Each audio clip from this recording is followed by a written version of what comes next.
ओम ब्रह्म सत्यम सर्वधारा। आज दास महात्मा मंगत राम जी की पुस्तक जीवन गाथा भाग 1 से और इसका पेज नंबर है 332 332। इस पे एक प्रसंग है महाराज जी और एक पंडित जी का। बहुत ही सुंदर ये प्रसंग है। किस तरीके से महाराज जी पंडित जी को समझा रहे हैं, तो ये एक अति आनंद मिलेगा इस प्रसंग में। किस प्रकार महाराज जी और पंडित जी की वार्तालाप हुआ, तो आज प्रेमी लोग इसे श्रवण करें। प्रसंग का नाम है क्षर अक्षर का निर्णय। क्षर अक्षर का निर्णय। सुबह का समय था। महाराज जी स्नान करके आसन पर पधारे ही थे कि एक पंडित जी आए और आते ही एक श्लोक संस्कृत में पढ़ दिया। श्री महाराज जी ने फरमाया, प्रेमी ये संस्कृत वगैरह नहीं पढ़े हुए, साधारण तौर पर तुम ही इसका विचार करो। क्षर अक्षर का भेद अच्छी तरह भगवान कृष्ण ने गीता के 8वें अध्याय में साफ दिया हुआ है। और पंडित जी से कहा, और तुम क्या चाहते हो? तो इस पर पंडित जी बोले, महाराज जी इसका निर्णय किस तरह किया जाए? फिर ये प्रश्न पंडित जी ने किया महाराज जी से। तो इस पर श्री महाराज जी ने फरमाया, ये तो जीते जी मरना है। पढ़ लेने से ज्ञान का पता नहीं लगता। इस परम विवेक के जानने वाले ही परम गति अविनाशी पद को प्राप्त होते हैं। इस विवेक को जानने के वास्ते ही महात्माओं की शरण में जाया जाता है।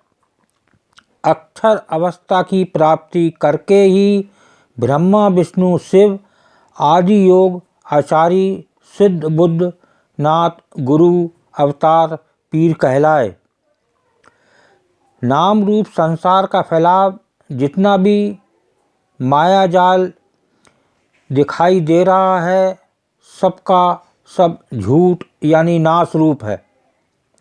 अक्षर यानी अविनाशी अपरम शक्ति नित अनादि है। उसका ही गुणी पुरुष नित ध्यान सिमरन करके परम सिद्धि को पाते हैं। जब तक अजर अमर तत्व का बुद्धि अनुभव नहीं कर लेती, तब तक उसकी अशांति खत्म नहीं होती।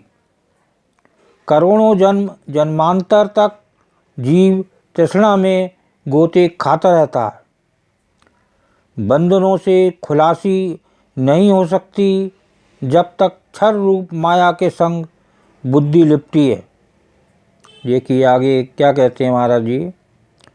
उस अक्षर ब्रह्म को मानने के वास्ते कृष्ण ने गीता में फरमाया है कि हे अर्जुन, सब दरवाज़ों को बंद करके मन को हृदय में रखते हुए प्राणों को मस्तक में ठहराकर मुझ अक्षर अविनाशी परमेश्वर का ध्यान करता हुआ जीव परम गति को प्राप्त होता है। जिस स्थिति को प्राप्त होकर वापिस किसी मृतक लोक में नहीं आना पड़ता।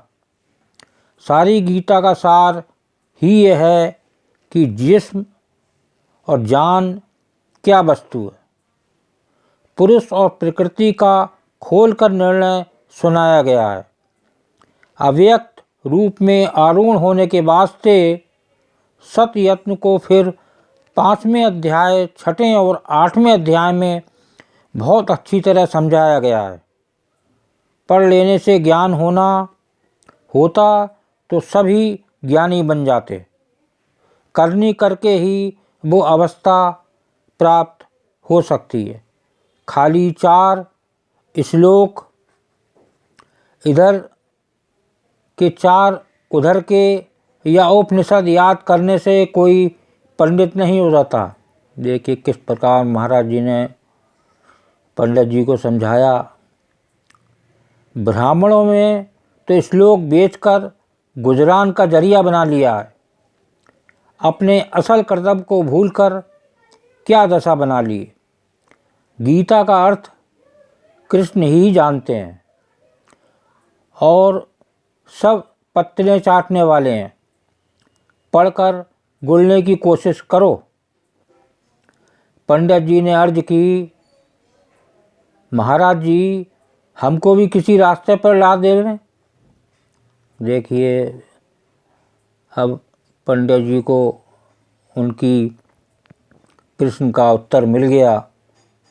फिर पंडित जी क्या कहते हैं, महाराज जी हमको भी किसी रास्ते पर डाल दे में। हजूर ने फरमाया, प्रेमी ये खुद अभी लगे हुए हैं, तलाश करता रहा करो, कोई खबर पाने वाला आ जाएगा जब पूरी तरह खोज करोगे।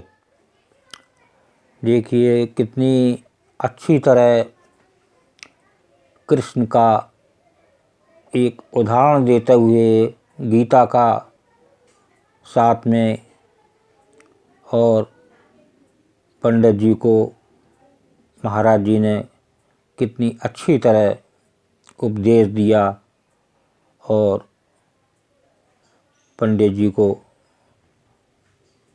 अति प्रसन्नता हुई। ओम ब्रह्म सत्यम सर्वाधार। दास का अगर ये चैनल अच्छा लगा हो तो इसे सब्सक्राइब करें, बेल प्रेस करें, लाइक करें, शेयर करें। ब्रह्म सत्यम सर्वाधार।